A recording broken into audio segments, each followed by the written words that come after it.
Hello students, good morning. Online classes की इस series में मैं आपका स्वागत करता हूं। देखिए बच्चों, पिछले लेक्चर में मैंने आपको जो है एंडोक्राइन सिस्टम जो पढ़ रहे हैं उसके अंतर्गत टॉपिक शुरू किया था, mechanism of hormone action. Mechanism of hormone action जो है उसके अंतर्गत मैंने कल आपको स्टेरॉयड हार्मोन्स के बारे में बताया था। कल मैंने आपको बताया था कि जो हार्मोन्स हैं ये दो प्रकार के मैंने आपको बताए थे। यहाँ पर एक तो होते हैं स्टेरॉयड हार्मोन और दूसरे बताए थे मैंने आपको नॉन स्टेरॉयड हार्मोन। प्रकार हम पहले पढ़ चुके हैं, लेकिन यहां मैंने आपको दो प्रकार इसलिए लिखा है ये क्योंकि यहां पर जो मैकेनिज्म ऑफ जो हार्मोन एक्शन है वह दो प्रकार से संपन्न होती है। ठीक है, इसलिए यहां पर मैंने आपको बताया है कि इनमें से दो प्रकार के जो दो जो हार्मोन है, स्टेरॉयड प्रकृति के और नॉन स्टेरॉयड प्रकृति के, ये दोनों ही थोड़ी जो है अपनी प्रकृति के अनुसार क्या व्यक्त करते हैं, विविधता व्यक्त करते हैं। किसके लिए? हार्मोन एक्शन के लिए। ठीक है, तो कल हम पढ़ चुके हैं स्टेरॉयड हार्मोन। स्टेरॉयड हार्मोन के बारे में आपको बताया गया था कि यह जो है प्लाज्मा मेम्ब्रेन जो होती है हमारी, उस प्लाज्मा मेम्ब्रेन को बिना किसी रिसेप्टर के सीधे ही क्या कर लेते हैं, पार कर लेते हैं और कहां पहुंचते हैं, साइटोप्लाज्म में पहुंचते हैं। उसका कारण क्या है? क्योंकि स्टेरॉयड हार्मोन्स जो होते हैं ये लाइपोडल प्रकृति के होते हैं। इट मींस लाइपोडल से मतलब क्या, वसीय प्रकृति के होते हैं। और हमारी जो प्लाज्मा मेम्ब्रेन होती है यह भी क्या होती है, वसीय होती है। इसलिए ये आसानी से क्या होती है, इसके अंतर्गत घुलनशील अवस्था में इसकी क्या प्लाज्मा मेम्ब्रेन को पार कर जाते हैं और साइटोप्लाज्म में पहुंचते हैं। ठीक, लेकिन जो दूसरे प्रकार के अपने हार्मोन्स हैं, कौन से? नॉन स्टेरॉयड हार्मोन्स, जिनको मैंने आपको कल बताया था कि इनको प्रोटीन हार्मोन भी कहते हैं या इनको अपन पेप्टाइड हार्मोन भी बोलते हैं। और इनकी जो प्रकृति है वह कैसी होती है? हाइड्रोफिलिक होती है। हाइड्रोफिलिक इनकी क्या होती है? प्रकृति होती है। इट मीन्स ये जल स्नेही होते हैं। ठीक, तो देखिए इससे यहां आपको ये क्लियर हो गया होगा कि जब नॉन स्टेरॉयड हार्मोन्स जो हैं वो तो प्लाज्मा मेम्ब्रेन को आसानी से पार कर गए, जबकि यहां ये स्टेरॉयड हार्मोन जो है वो तो अपनी लाइपोडल प्रकृति होने के कारण प्लाज्मा मेम्ब्रेन को आसानी से पार कर गए। लेकिन यहां पर जो ये नॉन स्टेरॉयड हार्मोन है जो कि कैसी प्रकृति के हैं? हाइड्रोफिलिक प्रकृति के हैं। तो क्या इनका प्लाज्मा मेम्ब्रेन को पार करना आसान होगा? नहीं होगा। कारण क्योंकि क्या है, हाइड्रोफिलिक प्रकृति के हैं, जल स्नेही है, जबकि यहाँ प्लाज्मा मेम्ब्रेन जो है क्या होती है, लाइपोडल होती है। ठीक है, तो इसके कारण ही जो है यहाँ पर नॉन स्टेरॉइड्स जो है वह हार्मोन एक्शन के अंतर्गत थोड़ी सी विविधता रखते हैं। ठीक, अब देखिए समझते हैं यहाँ पर कि क्या विविधता है। तो मैंने वैसे यहाँ डायग्राम ड्रॉ किया हुआ है और उसके अंतर्गत आपको यहाँ पर बता रहा हूं कि देखिए सबसे पहले वही कि एंडोक्राइन ग्लैंड्स जो है अंतःस्रावी हार्मोन्स का क्या किया जाता है बच्चों, स्त्रवण किया जाता है। और जैसा कि अपन जानते हैं कि अंतःस्रावी ग्रंथियों से स्रावित जो हार्मोन्स है वह सीधा रक्त में आता है और रक्त परिवहन के द्वारा वह टारगेट ऑर्गन तक पहुंचता है। तो टारगेट ऑर्गन पर जब यहां वह टारगेट ऑर्गन की कोशिका में पहुंचा तो देखिए बच्चों ये हार्मोन्स को मैंने यहां H से शो किया है।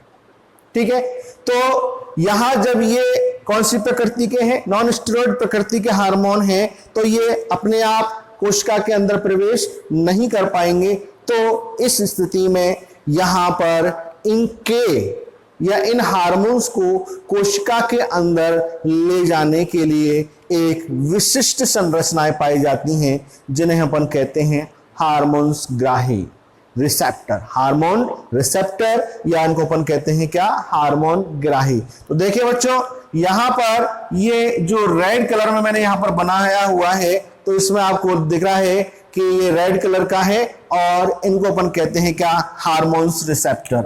ठीक है, तो ये जो हार्मोन रिसेप्टर हैं ये क्या करते हैं, इन हार्मोन मॉलिक्यूल्स के साथ में क्या बना लेते हैं, बॉन्ड बना लेते हैं। इनको क्या कर लेते हैं, पकड़ लेते हैं, जकड़ लेते हैं। रासायनिक भाषा में कहें तो इनके साथ में क्या बना लेते हैं, बॉन्ड बना लेते हैं। अब जैसे ही यहां पर हार्मोन्स के साथ में बॉन्ड बनता है, तो बच्चों इस प्लाज्मा मेम्ब्रेन, ये क्या है यहां पर, ये जो येलो कलर में मैंने जो ब्लू कलर में जो है यहां पर जो लाइन बनाई है दो, ये क्या है, पीएम है, प्लाज्मा मेम्ब्रेन है। तो इस प्लाज्मा मेम्ब्रेन के अंदर की सतह पर बच्चों एक विशिष्ट प्रकृति के एंजाइम्स पाए जाते हैं जिनको कहा जाता है एडिनिलेज साइक्लेज। तो जब यहां हार्मोन्स इन रिसेप्टर के साथ जुड़ते हैं तो यह एडिनिलेज एंजाइम्स को क्या करता है, सक्रिय कर देता है। और जब यहां ये सक्रिय हो जाते हैं, यहां लिखा हुआ एक्टिव होते हैं, कब, हार्मोन्स के इन रिसेप्टर के साथ जुड़ने पर, तब क्या होता है कि ये एडिनिलेज साइक्लेज एंजाइम्स जो है वह है इन दोनों के साथ में, मतलब ग्राही के साथ में भी क्या कर लेता है, एक्टिव होकर जुड़ जाता है। और साथ में जो है क्या करता है कि साइटोप्लाज्म के अंतर्गत जो एटीपी होते हैं बच्चों, कहां आ गए, आंतरिक सतह पर आ गए, प्लाज्मा मेम्ब्रेन की पर इसके साथ बॉन्ड बनाकर, कौन कौन, रिसेप्टर और एडिनिलेज साइक्लेज एंजाइम और हार्मोन मॉलिक्यूल्स। तो जब यहां ये इसके अंत की भित्ति पर आ जाते हैं तो उस समय क्या होता है कि एडिनिलेज साइक्लेज एंजाइम है, ये साइटोप्लाज्म के अंतर्गत उपस्थित जो क्या होते हैं बच्चों, एटीपी होते हैं। इन एटीपी को ये कन्वर्ट कर देता है किसमें, साइक्लिक एएमपी में। किसके अंतर्गत, साइक्लिक एएमपी। ये साइक्लिक एएमपी जो है वह मैसेंजर का काम करता है। किसका काम करता है, मैसेंजर का काम करता है, संदेश वाहक का काम करता है। इसे हम सेकेंडरी मैसेंजर कहते हैं, द्वितीयक संदेश वाहक कहते हैं। प्राइमरी मैसेंजर जो है अपने आप में कौन होते हैं, हार्मोन्स होते हैं। हार्मोन्स जो है वो अपने आप में क्या होते हैं, प्राइमरी मैसेंजर होते हैं। और सेकेंडरी मैसेंजर कौन होते हैं, यहां पर CAMP, जिनका निर्माण किससे हुआ है, ATP से हुआ है। आई बात समझ में। अब देखिए ये CAMP जो है वही आगे कहां पहुंचता है बच्चों, न्यूक्लियस में। कहां पहुंचता है, न्यूक्लियस में पहुंचता है। और यहां न्यूक्लियस के अंतर्गत जो मैंने आपको बताया था, कौन से हार्मोन्स की प्रक्रिया के अंतर्गत, स्टेरॉयड हार्मोन की प्रक्रिया के अंतर्गत, क्या कि ये CMP जो है मैसेंजर का काम करता है। और ये कहां, न्यूक्लियस के अंतर्गत पहुंचता है। न्यूक्लियस के अंतर्गत जो है DNA जो होता है, उस DNA के पर्टिकुलर भाग पर जाकर जुड़ता है और वहां पर पर्टिकुलर भाग पर जुड़कर क्या काम करता है, स्टिमुलेशन का काम करता है, जिससे अपन कहते हैं जीन एक्टिवेशन। क्या कहते हैं वहां पर उसको, मतलब जब पर्टिकुलर भाग कह रहे हैं तो पर्टिकुलर भाग DNA का क्या होगा, जीन ही होगा। तो उस पर्टिकुलर भाग को क्या करेगा, वो एक्टिवेट करेगा, तो उसको अपन क्या कहेंगे, जीन एक्टिवेशन कहेंगे।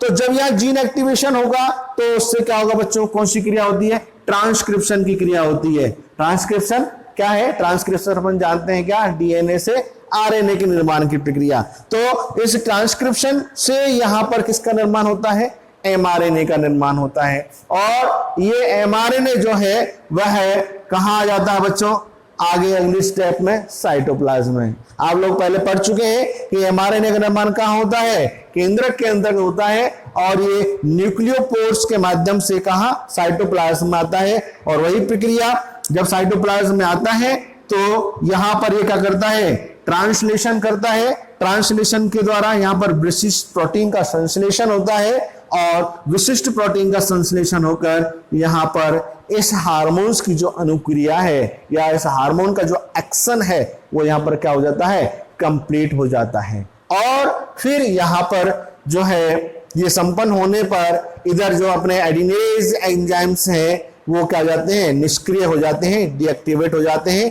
तो इस प्रकार से यहां पर जो है बच्चों वह मैकेनिज्म ऑफ हार्मोन्स, कौन से हार्मोन्स की, नॉन स्टेरॉइड हार्मोन्स की क्या होती है, क्रिया संपन्न होती है।